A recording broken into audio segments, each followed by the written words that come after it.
right. Here we go. I want you to explain to everybody what your name is. My name is Ernest or Shepherd. A lot of people call me Mo. That's my nickname, Mo. Right, right. How you feeling today, bro? And I'm feeling good, man. I'm blessed, man. Life is a blessing. Yes, sir. So, main reason why we're here is to talk about your two books. You got a documentary coming out. You done been through a lot, right? Yeah, I had experience. You have a living testimony. And you tell everybody the importance of people in general just telling their testimony. Because every story has a message. So it's important that we get that message out to the people, to the mass people that want to hear it and that need to hear it. Can you explain how important your testimony is from Welcome to Brick City and Bliss Me from the two books you made? How is important that for you to reach people? Well, I think everybody has a story to tell. I think that people telling their stories are important because we have different perspectives. Right. So the more the people share their stories, the better, vision of or understanding of things that we have because, we all have different perspectives. Right. And we can learn from each other. Of course, of course. The more we can learn from each other, that knowledge, like you said, iron sharpens iron, right? Yeah. So the more we can tell our story, and stories have an emotional appeal.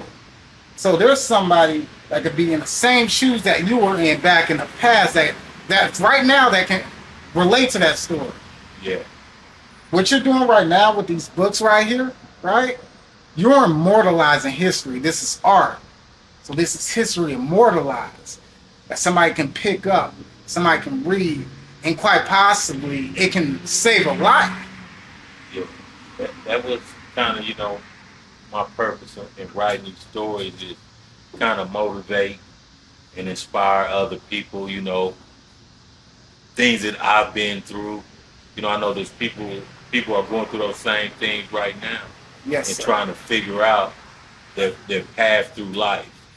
And if I can tell my story and kind of show them, the path that I took to get my life back on track, Right. maybe they can use that same motivation or use my story to inspire them to, do better, get out the streets and be a better person, be a better member to society. Exactly. Actually, be an asset to the society, right? Yeah, most Be a definitely. gift to the society. So, we're going to take it back to the 70s, right? Yeah. To the 70s where it all started. Right now, I would say Kansas City is in a group of, is in a field of turbulence right now. Yeah. There's a lot going on and see a lot of violence, a lot of killing, A lot right? of changes. A lot of changes. Nobody's close knit. And as you were explaining to me, and as I read, that back in the 70s, it wasn't like that for you. Can you explain what Jupiter Gardens was like back in the 70s? What was it like? Was it a whole bunch of killing, or was it a whole different perspective for you? What was it like? Well, when we moved here from California, Yes, sir. I think it was like 77. And, I was a kid, so I didn't know a lot of adult things, but as a kid, in my experiences in Jupiter Gardens, there was a lot of love. There was togetherness. We used to play Yes. outside, you know what I mean? And, Right. and stay out. And as long as, till the lights came in, we could go wherever we want. Didn't have to worry about a lot of the things that kids have to worry about now. We had neighbors that we could go to and seek help, or we need to borrow a cup of sugar, some milk, some flour. They was there, and there's a lot of love in the community, a lot of togetherness. So that's what I remember about Jupiter Gardens when I first arrived there, and some of my first experiences. A lot of love, a lot of people, a family atmosphere. Yes, sir. Family orientated, which kept you strong, right? Yeah. So we talk about, and the family had to be strong, especially in a black family, because we talk about in the '70s you had them Jim Crow laws, right? Yeah. That was already segregated. So if we wasn't together by that time, we would have been killed, Yeah. right? Yeah. Togetherness, it served a purpose when we didn't have nobody but each other. You know, when we start integrating and we could go outside of our community, you know, I think things start to change in that division and that, you know, dilution of the community where Yes, sir. the bond was loosened.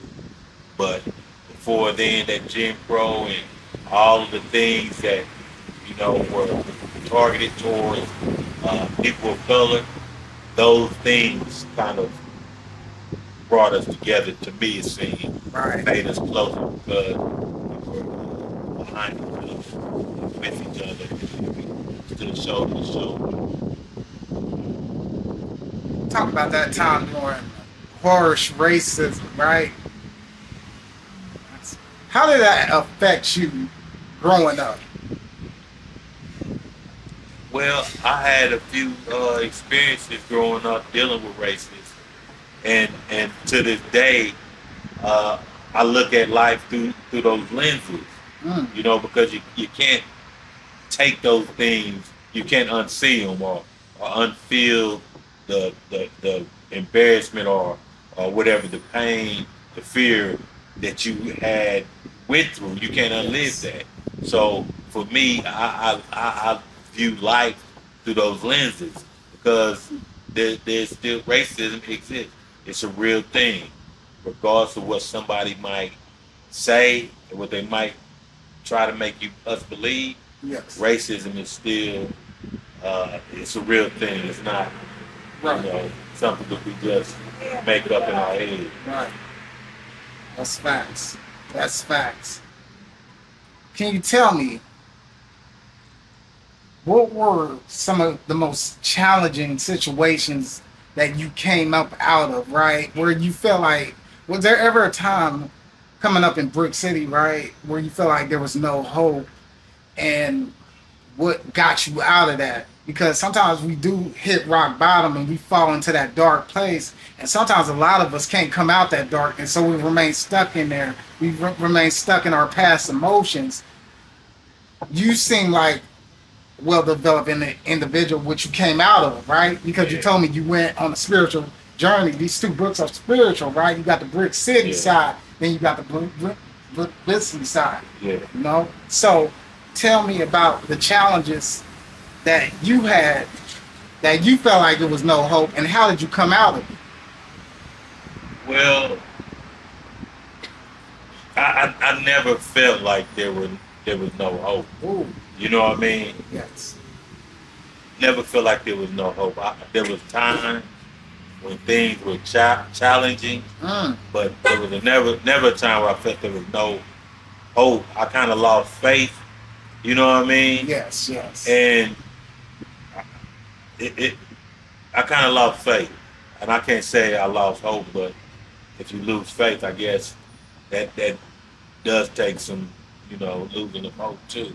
You can't Yes. have, but yeah, I lost faith in people basically. Ooh, people, I yeah. lost faith Yes, in sir. people. Yes. I lost faith in God, No, you keep know what I going. mean, because of some of the things that were happening in the world. You know what I mean? I question God. Question Yes. is there a God? There was a lot of things that were happening in my life. Uh, Death, close friends dying, and then this was around the time of the World Trade Center, September 11th. Mm, yes, yes. Yeah, so I couldn't understand how, 3,000 innocent people, how God could let 3,000 innocent people die like that. So it kind of, it made me question, and Right. that's what led me on the spiritual journey. Is me wanting to know more and understand things because I was, you know, previously in the streets where, it wasn't didn't care about too much of nothing but Right. me. You know what I mean? Mm, So it was something that kind of woke me up. You know, I was already going through some things, losing homeboys and, you Yes. know, dealing with females and, Thank you you so know, much, Mike. God bless you. God bless. dealing with females and, you know, I was having, uh, you know, pregnant, you know, getting females pregnant, having kids, and Yes, sir. you know, it was a lot of things that I was doing wrong, and it, you know, eventually, you know, caught up with me where I Right. had to look in the mirror. You know what I mean? Ooh, yes. I had to eventually look in the mirror and be like, Yes, sir. you know, is this who you are?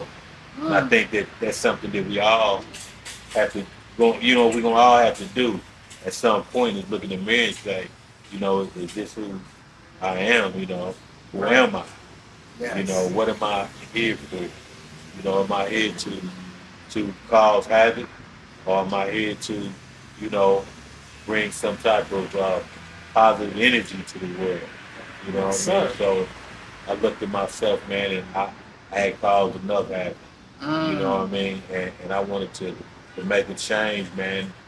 If not for myself, for, you know, the kids who I brought into the world. You know what I mean? Yes, sir. I like that. With people, we have to realize we have to have a deep introspection within ourselves.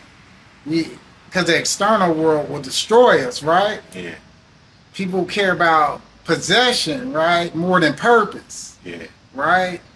So purpose will outlast possession anytime. yeah, When you got Moses had a purpose, right? yeah, You know what I'm saying? Pharaoh had possession. yeah, Pharaoh had everything, but Moses had that purpose. yeah. And Pharaoh lost everything because he cared about his possessions too much, right?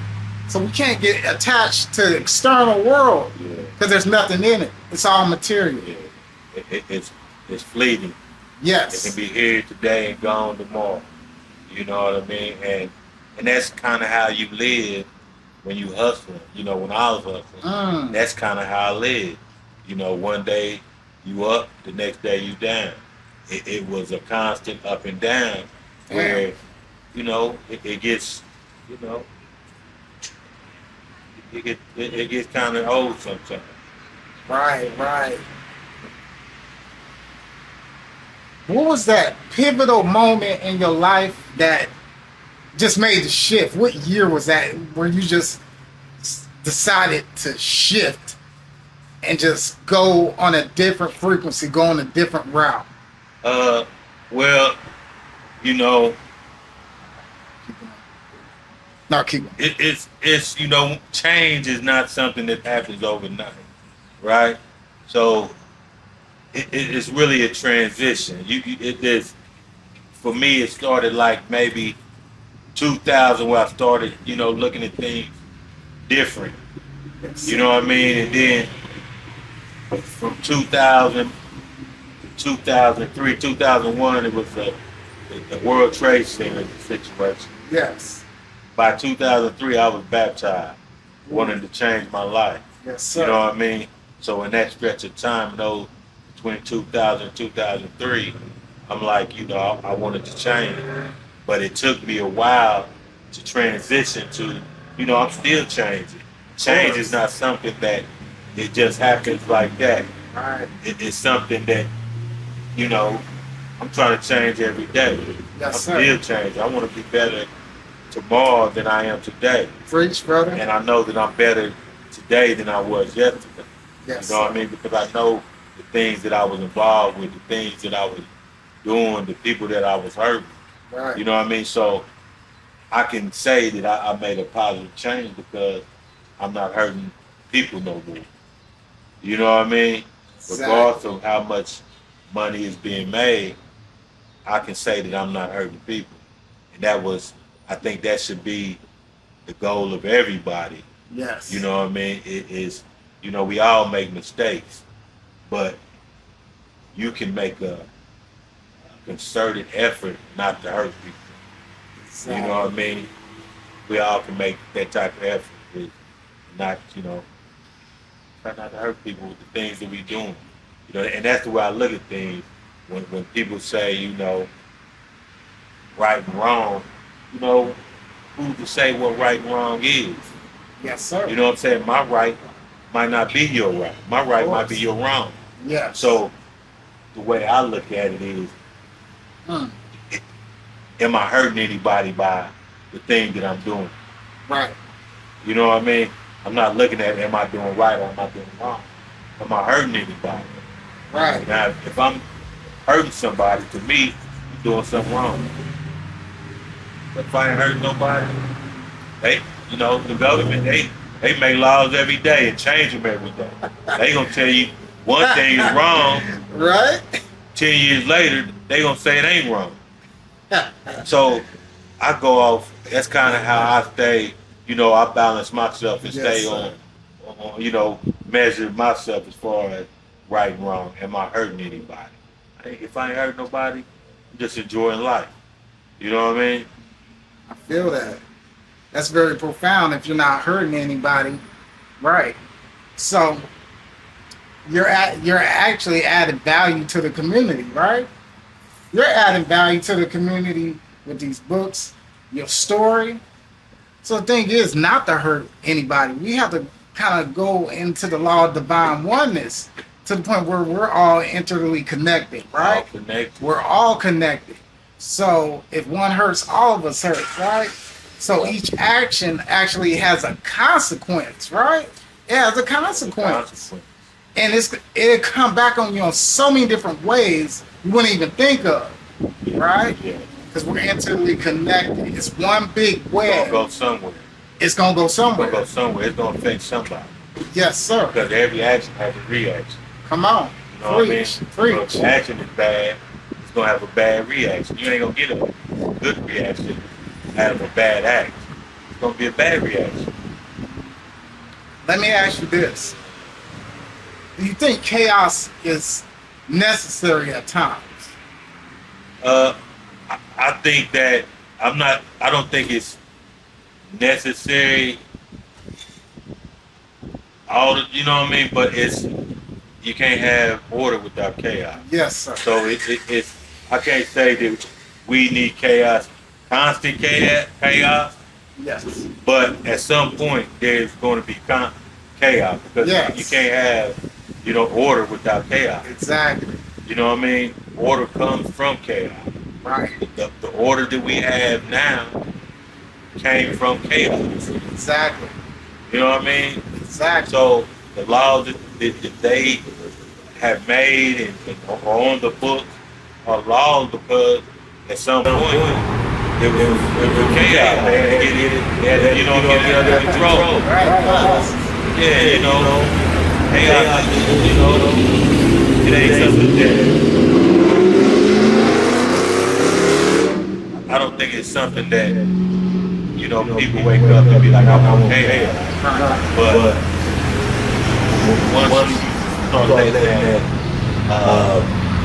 pendulum swing that way, Yeah. once we stop trying to be orderly, it's bound to go in chaos. And that's where chaos comes from. It's because we fail to get orderly. We fail to understand that order is needed. Yes. We don't chaos that it seems like it's going on right now because we don't understand the order that is needed. Right. We think that order is some type of bondage. We want to be free. We want to be free. But in that freedom, you know what I mean? And there's no order, chaos is bound to. Right. Chaos is bound to strike. You're right. Would you say the freedom in America is an illusion right now? Yeah, it's an illusion. How can you have freedom if you don't have all the information to make a educated choice? You know what I mean? Yes. Yes. Sir. If you don't have all the information, you can't make a proper choice. So you don't have freedom. Yeah. It's like you said, it's an illusion. Yes, sir. You know what I mean? Because they tell you, if they told you the truth, Keep on. if they told you the truth, you know you wasn't free. If you knew the truth, if you knew what they know, they would have no leverage. You know what I'm saying? So by not knowing what they know, they got leverage over. So you're not really free because they got leverage over. You can't really do what you want to do because you really don't know what they control the performance, do the move, you know, just every aspect. The law, they control all of it. We talk about the performance food, right? And even health in general, the health, the food we eat, right? You know what I'm saying? Highly processed, right? Highly processed. They're draining all the fiber intake, so there's empty calories, so there's no nutritional value in that food, right? So it's made to kill us. It's made to cause cancerous, cancer is within the body, right? So, just in being said, they highly educate us on this type of thing, right? What? Just the food system in general, right? When it comes to eating certain foods, right? It's all consumerism. The cheeseburger, all of this, you know, is bad for our health because inflammation within the brain. It slows down our cognitive awareness. Yeah, the government still keeps putting things on shelves. Everything. So do you believe like everything is meant to slow us down and keep us at this low vibrational state that we're in? Some people.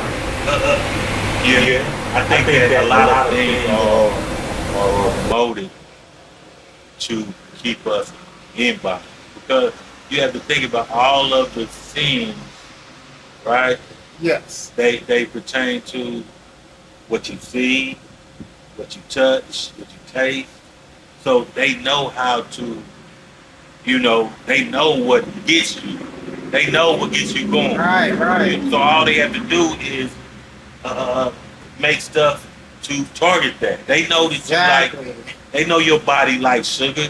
They know your body likes salt because they've done the research. Yes, sir. So they target us, but the thing it is, we don't have the knowledge to, to control our own body. And that's what if you knew that this is what they were doing, you would kind of think, you kind of think different. Like, we really don't even know somebody might tell us have birthday, that's a conspiracy. They not. You know what I mean? So they eat and their body is weak. Exactly. That's what the Bible tells you. The soul is willing, but the flesh is weak. So they target the flesh. Yes. You know what I'm saying? So everything they do, they know they can get rich by targeting your flesh. They know all they got to do is promote it. Yes, put it in your head, get you to taste it, get you to try it. Come on.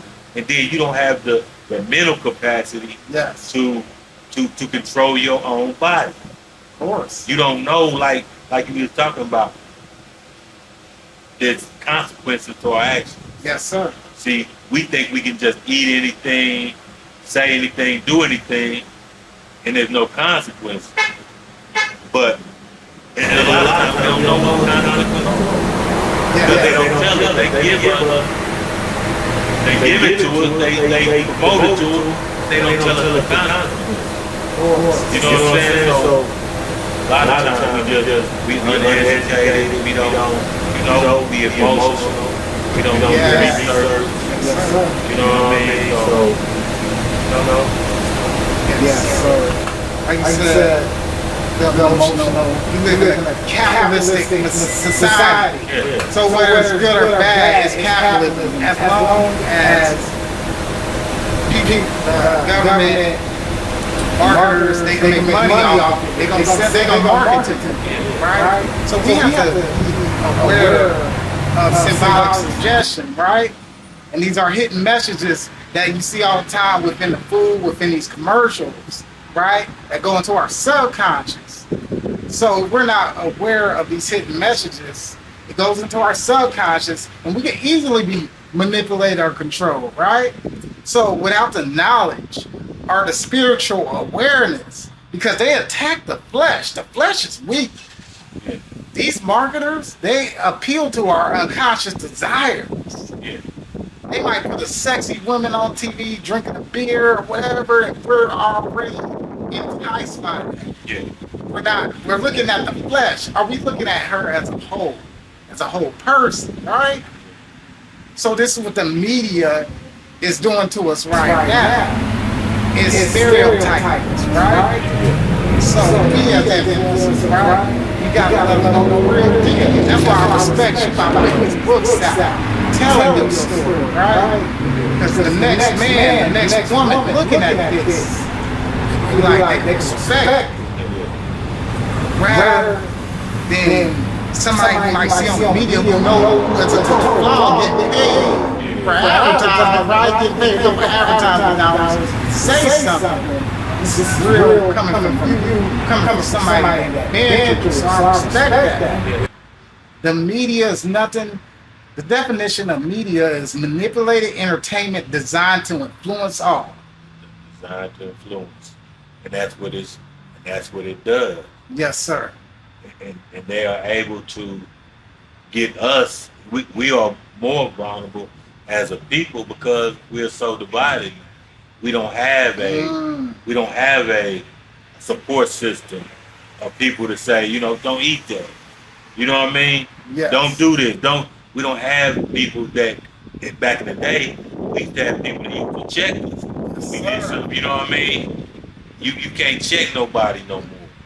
You know what I mean? So I think that, you know, it's easier for them to target us because we so divided. We don't want to tell people, you know, man, don't do that, because then we, like for me, you know where I come from, and I try to tell you, you know, don't do that. How you gonna tell me that? You used to do it. You know what I'm saying? And we have to get away from that. You know what I mean? Sure. We gotta get away from that. People who been through things need to, you know, kind of check them. Don't do that. If I see somebody with my homeboy with a female from my homeboy, I'm you know, kind of put them up on game. I ain't gonna just, you know what I mean? But we done got so divided, we don't hold each other accountable no more. You know what I mean? Right. You see these other cultures. If they do something this culturally out of bounds, they gonna check them. That's not good for us. You know what I mean? That's not good for the whole. Right. But we don't look at ourselves. We don't have no organization, no togetherness. So we don't see each other as a whole. We are operating as individuals. So we don't care what the next man is really doing. We don't care what they, you know, we don't care. We just worry about, you know, me. You know what I'm saying? Selfishness. Because so they know that's their intensity, maybe it's divide us as a baby, because they know they work divided. We are so weak. The strong when you unite, and weak when you divide. That's science. Science. No, that's facts. That's science. That's science. Common sense. You know what I mean? We strong together for some reason. You know, everybody wants to be, you know, individuals so they can, because they have individual agendas. You know what I mean? There's a lot of people who might say, you know, they for the community, but they really got individual agendas. You know what I'm saying? Oh, okay. So that's why people can't come together, even though they might say it with their mouth, but we can't come together because everybody has their own agenda. Right. Everybody's not. They might use the community as a stepping stool, or a way to, you know what I mean, promote their own agenda to, you know what I mean. But we have to, you know, get past the individualism, man, and come together. But you know, it's gonna take organization. Yes. It's gonna take somebody to sit down and write a plan. You know what I mean? Write a system for it. Right? Yeah. Just like you wrote the outline. Of course. They didn't start this country without a constitution. Exactly. That's what they outlined. That's what brought them together. Yes. We can't come together as a people if we don't know what we're coming together for. Exactly. If we don't know what the plan is, that's just like saying let's come together, but come together to what? What's the plan? There's no structure. There's no structure. No structure. No system. Words. Yeah. Right? There's no, like you said, there's no jurisdiction, no rules of regulation. Nothing. Before any system or even business model can be set up, there has to be a plan of action written down. A thought doesn't become a reality unless you've written down. This brick city was a thought in your head, right? Yeah. How did it become a reality? You written it down. Yeah. You had an outline. You had a format. You had structure. That's Right? That's what it's going to take, man. That's what it's going to take for us. Is to somebody, whoever, you know, and like I said, there's a lot of people that's out here wanting to be leaders, but they're really promoting their agenda. Because if you're going to be a leader, write that plan down. Yes, sir. Organize, get the people together. Yes, sir. Don't keep saying, you know, this is a community, we're trying to build a community. You can't build a community. Or you can't do nothing without no structure. Right. You know what I mean? You can't build nothing without structure. So all of this, you know, all the things that we are out here doing, we are doing them individually. But if we was together, it would be so much more impactful. But because we don't have a plan, we don't have a leader, Right. we don't have a plan, we all just out here doing our thing. You know what I mean? Our own individual thing, and it's we don't have enough power yet. You know what I mean? We ain't making no moves to be out here individually doing things. Yes, sir. It might be good for your, you know what I'm saying, your brand or your ego, but I'm talking about as far as the community. Right. You know what I'm saying? When we see our community dying, you know what I'm saying, for the northeast end of Kansas City. Exactly. We watching it die, and Watching. then you see people, you know, doing things, but ain't nobody coming up with no plan. We got all these churches, all these community leaders, Right. all of these, you know what I'm saying? Right. And you can't do it within the system because the system wasn't designed for us. Right. So you can't be, you know, do it within politics. You can't do it because a politician said we for everybody. We can't just focus on this one group. Right. We are politicians for everybody, but we need individual. You know what I mean? We need specific focus on our community, Yes, sir. and that has to be, you know, from the community, From the community itself. from the community Right. itself. From the community itself. How important is the black man and the black woman, right? Because let's face it, the world is against us, right? You know what I'm saying? Let's face it. The black man, the black woman is the most hated person, but the most loved person at the same time. Yeah, The most copied individual, right? yeah. We drive the economy, right? They not like us. Ain't that what they say?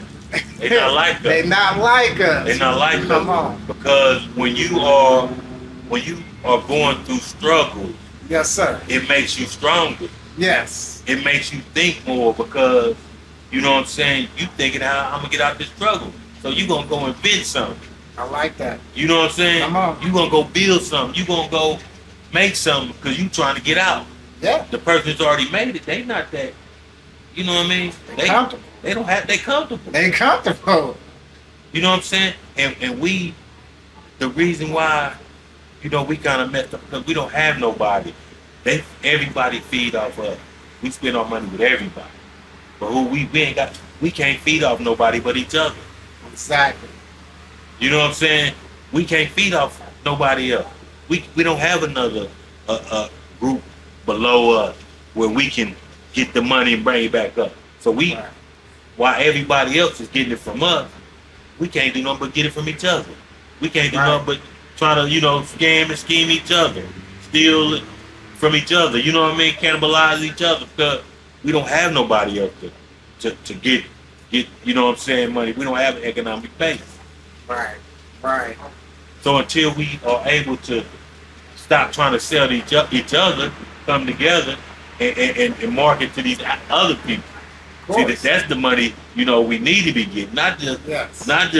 because we don't have enough money to be eating off. They already eating off us. Right. Everybody else is taking from us. And we got to take from us too. No, Right. we have to come up with a plan where we are marketing and trying to get these outside people money. And if they ain't allowing us to get it or spending with us or allowing us to work in the establishment, we shouldn't spend our money with it. We shouldn't, we shouldn't purchase stuff from the establishment. Exactly. Basically, building our own brand, right? Yeah. What you doing right now? I'm wearing your brand right now. You know what I'm saying? You building your own brand. We control everything. We control our own media, our own production, right? Yeah. And we teach these kids about it. We teach kids about authorism, right? How to write a book, how to do anything. You know what I'm saying? Because you have the certain knowledge to know how to put the book together, to know how to put the format together. So I believe the educational system in general has failed the kids, right? It's teaching kids stuff that isn't relevant, that they don't even care for, right? Stuff that doesn't even match their own creativity, right?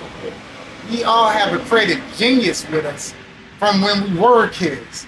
But as we grow up, it slowly has been robbed from us. So we need to all dip into that collective imagination so we could pull these thoughts out, right? Yeah. Because everything gets diluted with everything. Yeah. Teachers, parents. There's a lot of people that have just lowered our core values to the point that told us we can't do it. But I believe the black man and woman can do anything we want. Yeah. We started from slavery, right? And look, we started from slavery, but at the same time, we overcame every obstacle. We invented things. We're alchemists.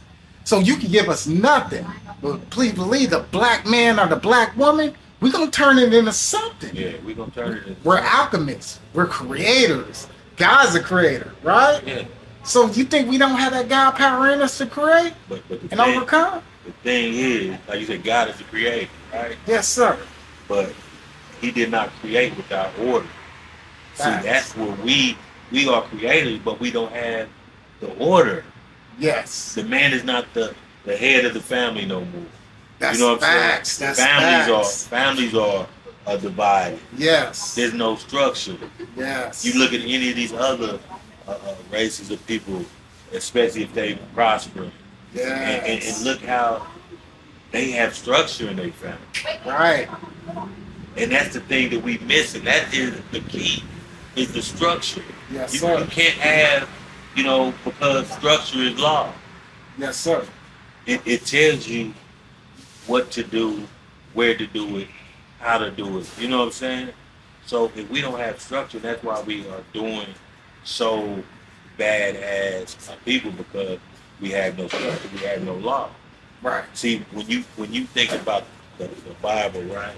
Yes, sir. And you think about the Jews when they crucified Jesus, right? They had the law, right? But they didn't have no faith. They had the law, but no faith. But then you see the Gentile, they had faith, but no law. Damn. So it's a balance. You gotta have both. You gotta have. Well, the thing is, when the Gentiles got they didn't have the law, but when they got the law, when Jesus allowed them to take, you know what I mean, and gave them the law, that they was able to prosper. Yes, sir. You know what I'm saying? But they eventually lost faith too, because once you start becoming religious and all about the law, then you lose faith. That's how they lost faith. Because remember when they came out of Egypt, they were the Gentiles out of Egypt worshiping different, you know what I mean, different gods and stuff when they came because they picked it up from the Egyptians. Yes. So they had the faith, but they didn't have no law.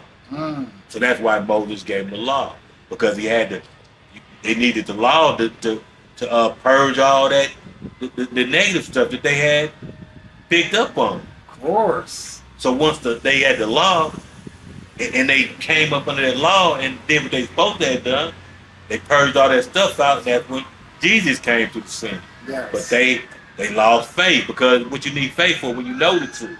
Why you need to believe when you know. You know what I'm saying? So they know the law.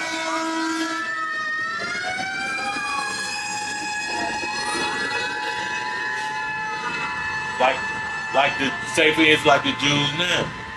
They have the law, but they don't have the faith. They got the law, but no faith. Like America, we got law, but we don't have no faith. Yes. And that's just, you know what I'm saying? When you look at it like that, we have to, we got faith, but we don't have no law. But we need the law. We need some structure in our, in our community, to get us back where we can come together, because you can't build a house or something, something solid without, that structure. You have to lay one brick on top of the other. You have to interlock. Come on. You have to come together. You know what I mean? Yes, sir. You have to have a structure. Yes. So we don't have no structure, and that's why we look so weak, and we trying to feed off each other. You know what I mean? And that keeps the division instead of us coming together, like I said, and promoting, try to get some of their money, try to get some of these other people. Not just. I'm tired of trying to just get my brother's money. Right. You know what I'm saying? When he's out here trying to get some money, he's trying to get some of my money. Right. You know what I'm saying? And we don't have enough coming in to be trying to, you know what I'm saying? We need to. You see, when he started getting the other people's money, he blew up. Of course, come on. You know what I'm saying? Yeah. He started getting the other people's money because he started promoting himself to another, different demographics and shit. Yes, sir. He wasn't just trying to eat off his brother because he knows his brother really ain't. He's struggling too. Of course. How am I gonna come up and you struggling too? And we running around here trying to, get each other's. I'm trying to get money from you. You trying to get money from me, and we both struggling, pretty much. It's almost like what we want to do is combine that. How about we get money with each other, with right? each other. Like you said, we're stronger together.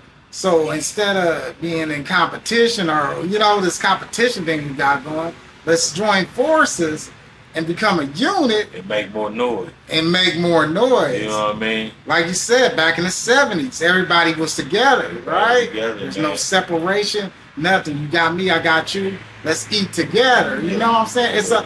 It's an abundance for everybody out there. Yeah, but it's not. We don't have that economic base yet. Yes. In this black community. Yes. You know what I'm saying? We don't have, specifically in Kansas City, Kansas, we don't have the economic base yet to be really, making no money. That's why, everybody's, it's like people are complaining about, people supporting them. Sure. Yeah, I hear that. Now, I hear that a lot in the Kansas City community, like through Facebook posts and everything. Can you elaborate that whole aspect? Because that's all I see. No support. This guy's not supporting me. I'm not supporting him. Where's the unity at in Kansas City to you? I mean, there ain't. It's the same thing. Damn. It's all the same thing. All the same thing. There's no structure and there's no structure. No structure. We not big enough with the structure. We can be big enough to get the eye of another state or another, county or somebody else. But we not big enough because we not together. We don't make no noise. Everybody's doing their individual thing. It's like throwing a pebble in a pond. Right. You know what I mean? You make a little ripple, but if you throw a big boulder in that thing, Right. You're gonna make waves. See, we a bunch of little pebbles jumping in the lake. We ain't making no noise. There's no effect. No effect. But No effect. but the moment we get together, and everybody knows this, but nobody wants to, you know what I mean, put their own personal agendas to the side to say, you know, this is for a bigger Yes. cause. Yes. You know, I want to be the boss. I want to be the next best thing out of Kansas City. But you're not going to be unless, you know, we come together and make some noise where somebody can hear you, where somebody can see you, where somebody can, you know what I mean, feed. Right. We're not making no noise, man. We need to come together, write a plan. Well, somebody organize, come together, write a plan like I said, America didn't. You see them still talking about doing away with the Constitution. That's what's been holding this country together is the Constitution. It's something that we can look at and be like, okay, this is the, you know what I mean? This is what we doing. Right. This is the game plan. Okay, we gonna utilize these tools they give us, social media, whatever. Okay, Of course. we to get everybody. See, if somebody not liking your shit, you ain't gonna like their shit. You know what I'm saying? It's just natural that, you know what I mean? Motherfucker ain't liking my Human shit. Yeah, you know what I mean? Just Yes. human behavior. Yep. Motherfucker ain't liking my shit. I ain't gonna like that shit. Why should you? They not, you know what I mean? If they gonna be selfish, why not? So motherfuckers have to put a plan. Okay, everybody, if these people, everybody gonna like everybody's shit. Yep. Whether you like it or not. You know what I'm saying? Because this is Love. what's best for all of us. Yep. Not because it's, you know, it's not no politics. It's just, this is a mechanism we need to use Come on. to make this, you know what I'm saying, to make some stuff happen. You have to make it, we have to start making things look, it's promote, just like you said, the media. We have to utilize the shit we have. Of course. Of course. And I don't think we're doing that, you know what I mean, to our ability. Like I said, you see everybody got talent, but everybody ain't got all the talent. Right. Now one person has all the talent, One person can't do it all. one person can't do it all. So we have to be able to come together and make you do this, that guy do this, There you go. and make it beautiful. You know what I mean? Foundation. Like a Make it business. beautiful. Yeah. Everybody has their own different form of skill set, Yeah. right? You the author. I'm the videographer. Yeah. You got a singer over here. Okay, bring her to the thing. Everybody has their own. And like you said, when those combine together, those pebbles combine together, It makes, it's a big splash. makes a big splash. But people just Mm. they don't want to.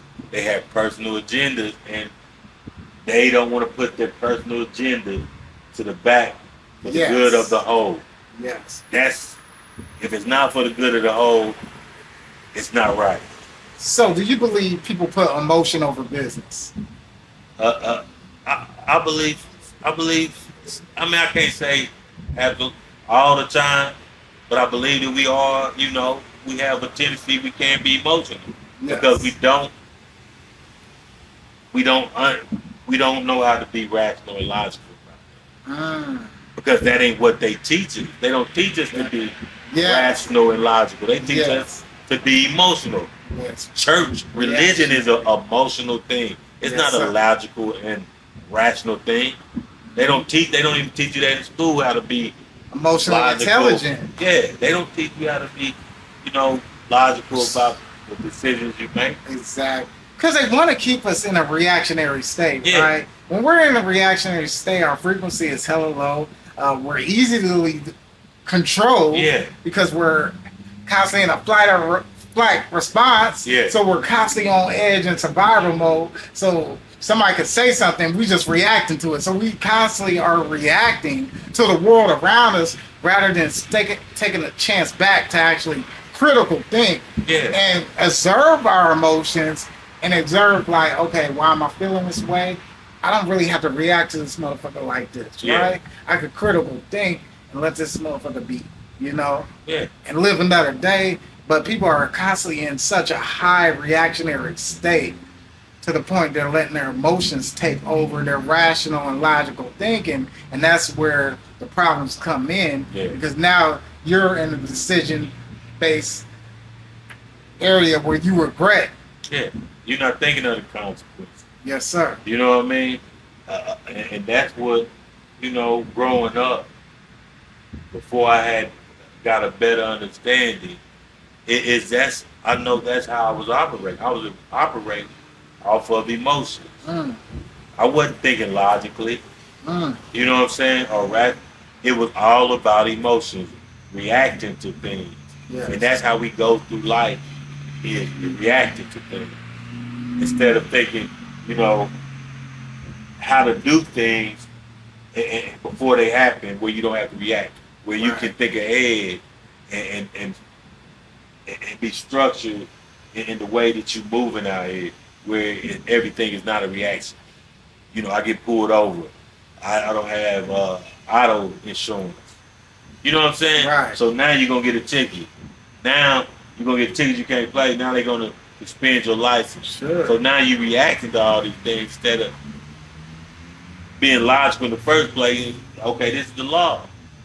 Facts. If this is the law, then I have to do this because, you know what I'm saying? There's going to be consequences. Of course. If I don't do this. You know what I'm saying? And they sometimes they make these laws because they guardrail. If they, I used to ride around with no seatbelt. You know what I'm saying? But there was a reason, I seen somebody get tossed out of a car. Sure. There's a reason why they say put your seatbelt on. You know what I'm saying? But we think that, we put so much into kind of wishful thinking and superstitions. God got me. I don't need to wear a seatbelt. Oh yes. God got me. Right? Yeah. Right? Yeah, God got you. But either one, he makes the laws, and he made the law of gravity. You know what I'm saying? Right. That if this car flip, even though God got you, he can't stop his laws of gravity. Of course. From you. So, you know what I mean? Because the laws don't change. Laws the laws don't of the change. universe, you know what I'm saying? They don't Right? change. Water gonna freeze at the same temperature. Come on. It's gonna boil at the same temperature. The seasons gonna come and go. The sun and the moon. Right. Those laws don't change. That don't laws, change. yeah, these laws that these people make, they had changed them. Facts. Weed wasn't legal, now it's legal. Facts. See, those laws change. But the universal laws, Preach. they don't change. They don't change at all. They don't change. So those are the laws that like I said, being balanced. You know what I'm saying? Those are the laws that they don't teach us. They don't teach us the laws that don't change. Exactly. They teach us the laws that change because they can constantly move the goalpost. Of course. They don't teach us the laws to say, this is what this is the way to structure your life. Mm-hmm. Your life needs structure. That's facts. That is facts. Yeah, man, it's just a lot of, and that's what, the book Blasphemy, I went, I was telling you, I went through the spiritual experience, man. I got baptized and started going to church. I was on fire. You know what I'm saying? How they be saying, I was on fire. You know what I'm saying? Yeah. I had the spirit, you know what I mean? Come on, baby. And I was going to church faithfully. Sunday school, going on trips at a time. Because I wanted to know the truth. But after going there repeatedly and seeing how it was more of a program, where the same thing they taught, they regurgitated. It wasn't, you can only go so far. Right. You know what I mean? And the truth. If you want to go further, you want to get, a better understanding, it's not, I couldn't do it in the church, and I had to do my own research. I feel that. I was like that too, man. I hit rock bottom 2 years ago. Yeah. Where I had got baptized, like 4 years prior to that. But I hit rock bottom. Even when I was baptized, I was unaware of my shadow. Had an arrogant ego. Yeah. had girlfriends that would tell me about my ego, right? Yeah. And I didn't want to listen. I didn't want to see that part of myself that other people were seeing, and they were telling me. Yeah. That ego was taking over, right? We don't want to look at ourselves sometimes. And exactly, and like you said before, you had to look in the mirror, right? You had to look in the mirror. Sometimes when we look in the mirror, we see that reflection, and that ain't us. We like, damn, that's us. So we got to be able to go on that spiritual journey. And I'm sadly to say, I'm like you. Like, church didn't get me there, right? I had to do my own research and get closer to God myself. Yeah. Right, to understand the truth, I had to understand the universal laws, yeah. Right? The laws that are hidden from us that we can't see. And I had to realize that, okay, I'm creating my own heaven and I'm creating my own hell, you know? So at that time, I was kind of creating my own hell because I was going back and forth. But the same patterns was hitting me. I was going through the same thing. It was like a paradox. Yeah. Until I finally woke up and learned emotional intelligence, learned how to control my emotions, right? Got closer to God, got closer to the universe in itself, that every action has a consequence. So I had to hold accountability, right? You had to hold yourself accountable. The accountability, which I believe most people seem to lack. That accountability, like you said, most people will put it on God rather than hold that accountability within themselves. Because that's what they teach. Exactly. That's what they teach you. Exactly. They don't want you to have a personal accountability, because then, you know, they can't say, you know what I'm saying? If you take a personal, you can't blame the devil. Come on. You can't blame the devil if you know that it's about personal responsibility. Yes. And that's where I was at. When I learned that, it was like, shit, I'm like you said, I'm creating my own heaven. I'm creating my own hell. I have to take personal responsibility. I can't blame the devil. Yes, sir. I can't wait for the government or nobody to do these things for me. I can't wait for, people think that God is just going to just drop something out the sky. Right. You know what I'm saying? Yeah, God done put everything on this earth for us already. He said it's done. Right. You know what I'm saying? It's done. So all you have to do is realize yes. anything that you want to do, you can do. Yes. Everything it's just us holding ourselves back sometimes. And that's where I was at, man, when I was, I had money, women, cars, yes, sir. all of these things, but at some point, I wasn't happy. You know what I'm saying? I wasn't happy, because I started seeing how people were. How, when you got money and you got the bag, people won't tell you what you want to hear. Exactly. And when you start seeing people, you kind of, you got to step back and look at like, damn, is this life? Is this real? You know what I mean? Right. Is this real life where people are, it's politics. They doing things to get things. It's not about the love. It's not about, and that's the whole thing about the structure. When you have a structure, people know what they're supposed to do. When you are the head of the household as the father, come on, you know your place. Your wife knows her place. Your kid knows her place. So whether they like you or not, love you or not, they still have a responsibility. They still have a place. They still have to respect you because of your position in that structure. You know what I'm saying? So, and that's just kind of how it is, man. We lean too much like that emotion of love. What is your position in my life? You know what I'm saying? Or you know what I'm saying? Am I A or am I the tail? I don't care. You know what I'm saying? You don't have to love me, but respect me. Exactly. Because I have a position in this order. And that's what we missing as men.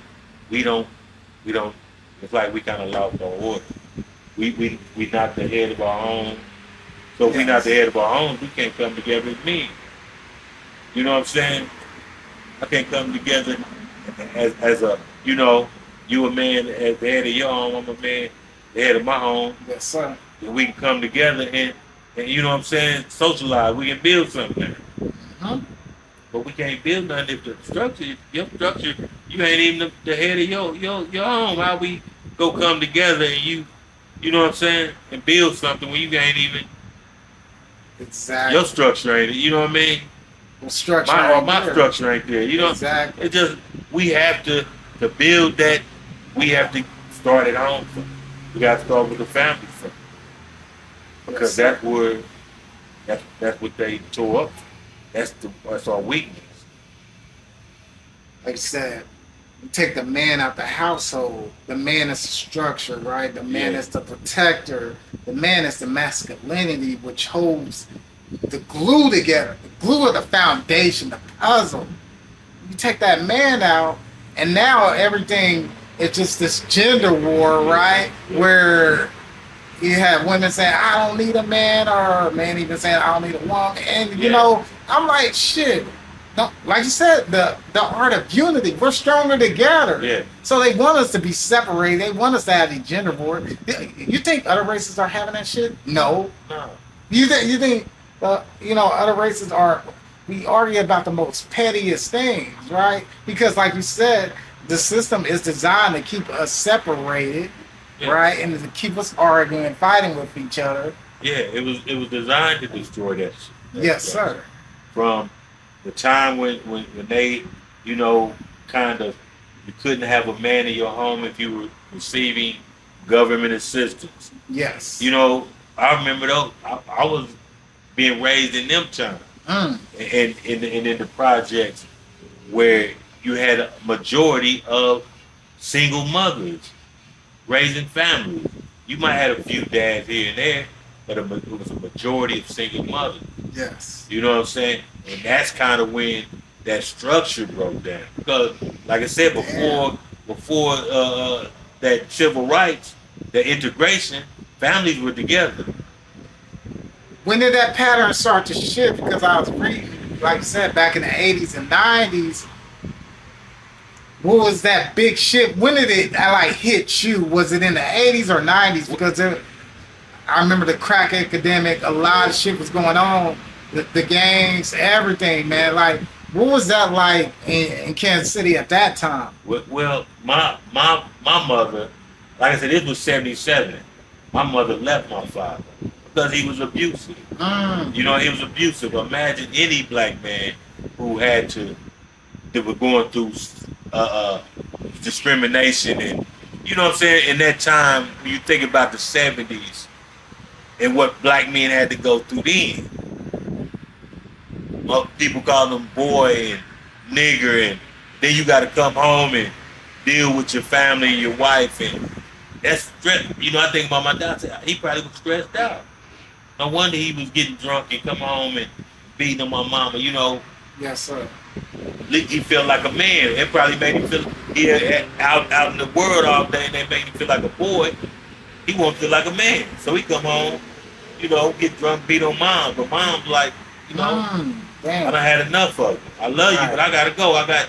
You know, I can go to Kansas City, get on some of this welfare. You know what I'm saying? When they tell you can't have a man in the house, I can go get on some of this welfare and leave you, and I'll be okay. Right. Or at least I, you know, think I can try to make it. They gonna give me a little something, food stamps. All I gotta do is not have a man in the house, because they're already working on the man, giving him, you know, not giving him the best job. Right. You know what I'm saying? Targeting the same way they targeted us with the food. They were targeting with the drugs and the liquor and the, you know, cigarettes. So they was going through their own thing. But like when we came here, like I said, it was a lot of love in the community because you had a lot of women. There was a lot of women. It was some men, but there was a lot of single mothers raising kids, and it was a lot of love because, you know, it was kids and women. Right. You know what I'm saying? Right. You had there was some gangsters, there was some men around coming through the back door, some gangsters, you know. There was some gangsters, you know, mama had a couple gangsters come through. You know what I'm saying? You know what it is? Bought me, bikes and try to get, you know what I mean? Yeah. But for the most part, it wasn't men that were coming in to make that structure, to make that family structure. There was a lot of men coming and doing their thing and moving and grooving. But after that, around that time, you had the Vietnam War, '69, and all that. So Yes. it was a lot going on for black people. A lot of changes, civil rights, integration, all that stuff. So there was a lot going on, and then the drugs came, and like for me, it was like '87. Crack came, and that changed the game because now, people for me struggling. I had a job. My mother. I'm the only boy or the man. I was the man of the house at 10, 11. Yes. You know what I'm saying? I got 5 sisters, so at 10, 11, you the man of the house now. So I'm feeling the pressure of wanting to help my family because I'm the man. So I'm working at 13, 14 years old at the State Avenue Fish Market. You know what I'm saying? It used to be State Avenue Mad Jacks now. Yeah, but I was working, cutting fish, cleaning fish. Yeah. At 14, mom's got, 14. helping moms out a little bit. Yeah. Then got a job at the truck stop. And that was '87, man. And, the boys was coming from California. Crip blood. The drugs was coming. Yeah. And colors. And it changed the game. Right. We start getting money and things. The closeness of the community started to change because that money was introduced. The jealousy, the drugs, the guns. Yeah. All of that stuff was introduced to my community, and things started to change. We, the kid that I was, I was a shy kid. You know what I mean? I was a shy kid, and and once the drugs came, I turned into a whole different beast. You know what I mean? Right. So, and that lasted, it lasted a few years, man. But just doing the same. You know what I'm saying? It seemed like it was fun, but then when you get to losing friends and people get to shooting at you, you get shot a few times, you get to have a kid, and you get to thinking about people other than yourself, and it kind of for me, I kind of like, man, I had a couple stints in prison, but yeah. What was one of your hardest losses you dealt with? Like one of your hardest losses as a friend, you dealt with? Well, one of my hardest losses, and not as a friend, but I went to prison one time. And while I was in prison, my girl had got pregnant, before I went. But before I got out, the baby had died, and it really, damn. And it really hit me, man, because it's like I never got a chance to hold her, So it really, that right there, that was leading up to like all the things, and I lost my homeboy Frank Nitty and saw how, people didn't even really, it was just like it was just another day, man. I lost a friend, and it just all type of shit started piling up, man. It was just this life ain't really all that, I done got into something that really ain't got no good end to it. There's no return investment out of it. Yeah, there ain't no good end, you know what I mean? Right. People dying and people going to jail. That's all it was. And I didn't want to die, I didn't want to go to jail. So I went to prison. Last time I went to prison, I went through a program. And this is really this book, there was a program they have in jail, right? And it's called RDAP. Supposed to be a drug program, but they really not talking about drugs. They talking about your attitudes, how you see things, how you perceive things, and how you can change your actions by just changing the way you look at things. They had a program where they check you on your bad behaviors and shit. You have other people hold you accountable. So you do some selfish shit or some, you know what I'm saying? Yes. There was certain attitude that they call you on, and a lot of times we don't even know these bad, attitudes that we display.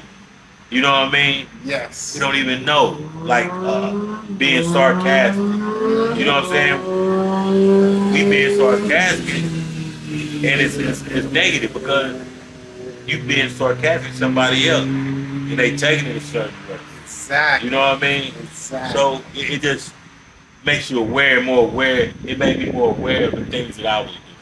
And I learned because I had a writing class in prison. Yeah. Okay. And they had an assignment where we had to write a story where we victimized somebody, and we had to write it. And I wrote mine, and I wrote it, and people were like they felt it. So I was like, maybe I can, maybe I can write. You know what I mean? Right. They was feeling it. They wanted me to write right there because I put some emotion in. Yeah. I don't, you know what I mean? And it was I got a lot of credit, a lot of, compliments for that story. And like I said, I took a little college writing class too, so. Yes, sir. You know what I mean? So, I use my time in prison, not just, I learned and try to better myself while I was there. But that program helped me a lot to see, look at me, what was out, my part in being where I was at. Like that. It's what you do with your time in there. You gotta make prison. You gotta make prison your bitch. You know what I'm saying? Yeah. A lot of people just they get in there and they waste valuable time. Waste time. It's already wasted. Been away from your family. Man. It's already time wasted. So you can at least try to better yourself with the time that you spend away. You know what I mean? That's what I try to do. I went in, I lost weight, I was lifting weights, I started running, I was running miles and shit. I can't run a mile now, but I was in there running miles, running laps. Okay. So I came out healthy, and it allowed me to really sit down and think, to get my thoughts together. And that's when I came out and I was like, I know I had this story I wanted to tell, and I came out and I made a plan and I started working on it, and it took me some years. But the thing of it is, I kept, that's why I try to tell you, just don't have to just stay on it. You know what I mean? You ain't gotta. A lot of people give up and they never go back to it. Right. You know what I mean? Just stay on it. You ain't. It was a story I wanted to tell, so it don't make no difference when it came out. Facts. Come on. I just had to get it out.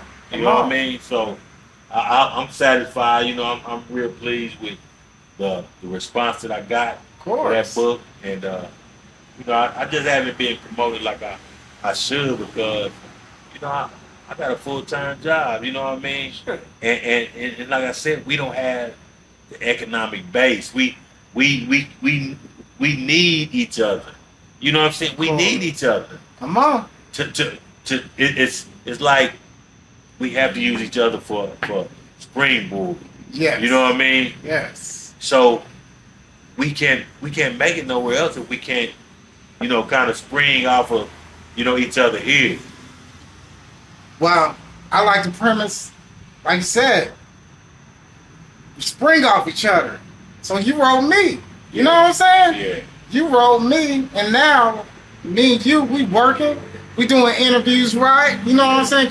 Creating the media, right? Yeah. About to put out the documentary. So we cause a greater level of awareness, right? Yeah. Yes, sir. So me and you are prime examples of what needs to happen, right? Yeah. You know what I'm saying?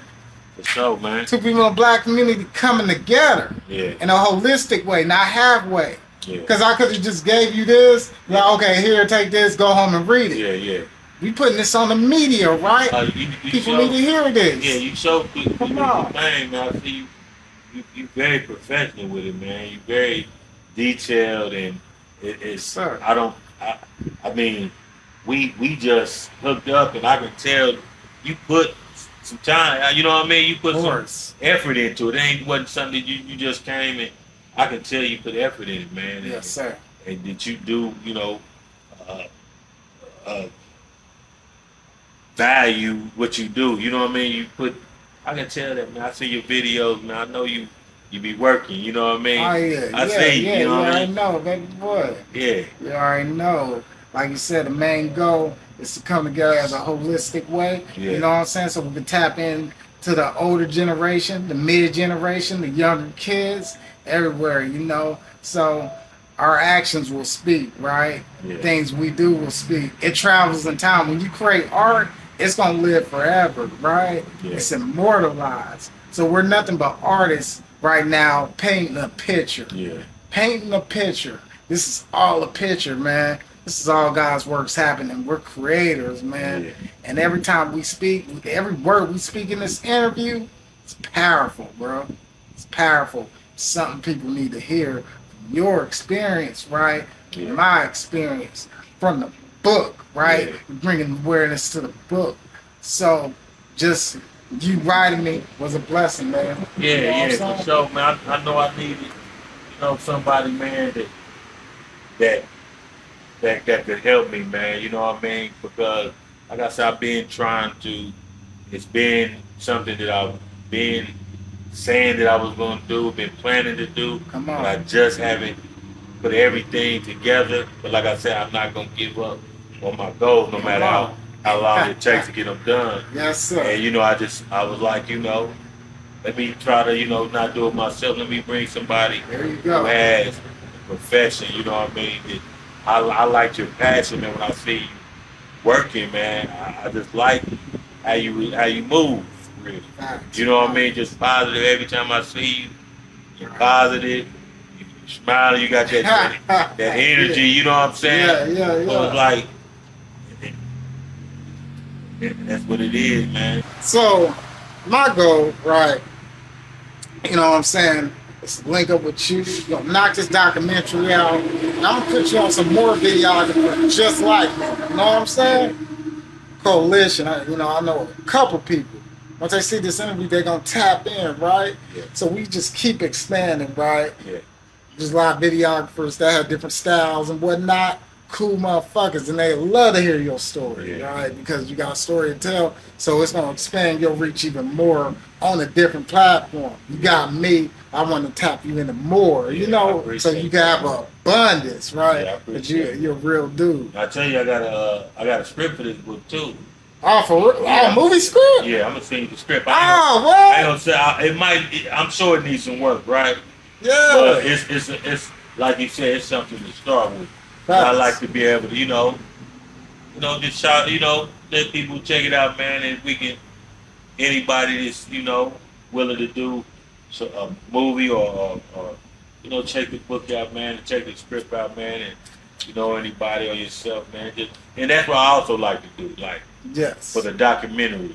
So we're gonna do the documentary. Maybe if I could do some scenes Yeah. out of the book to incorporate because the book it's kind of the blueprint for the documentary. Right. It's talking about some of the same things that I want to put out there or share with people.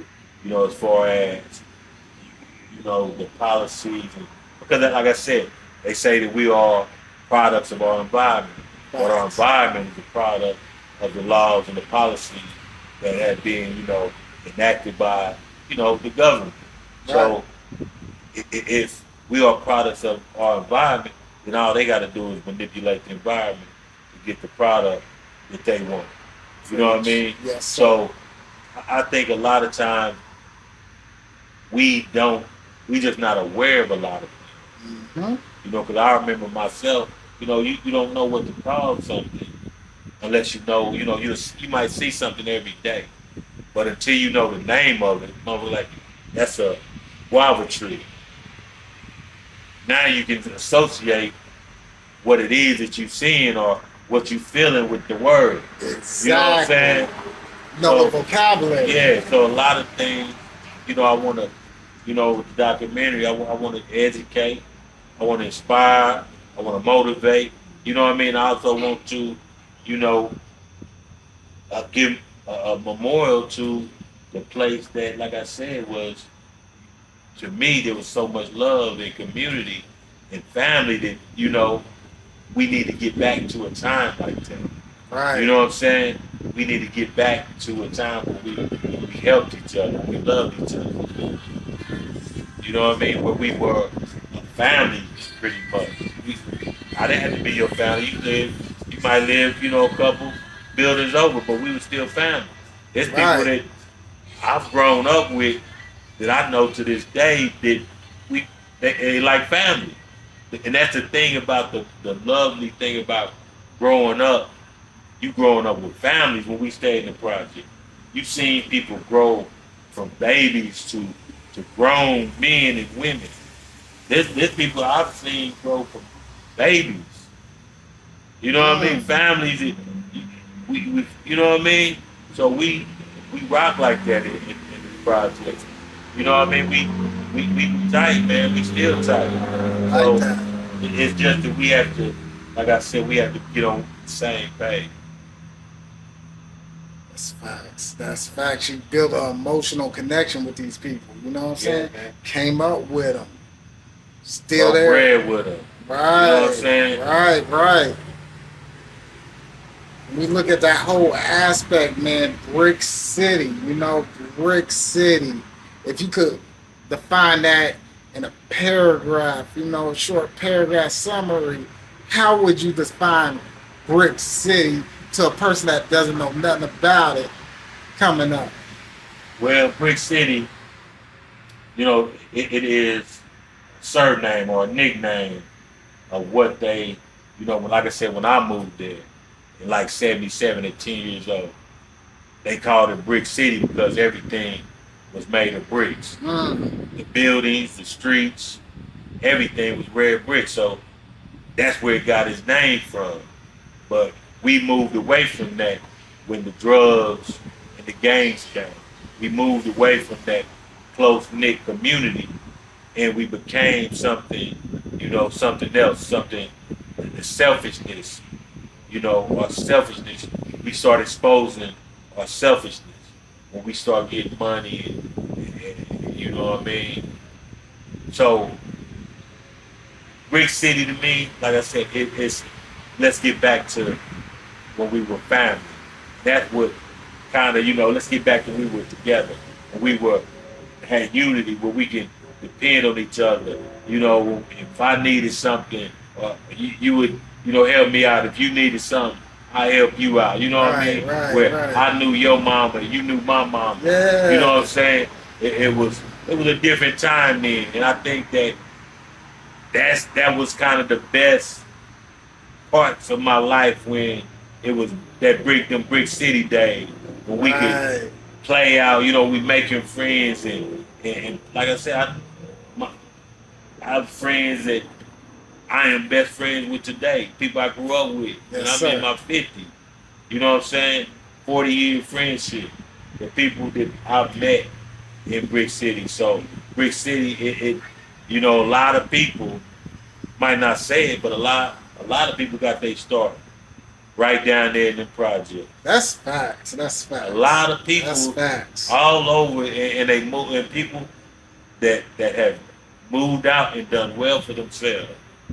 You know, come from them projects because those projects made, you know, it grew you up. It was something about the project, man, that made me who I am, and I know it made a lot of other people who they are.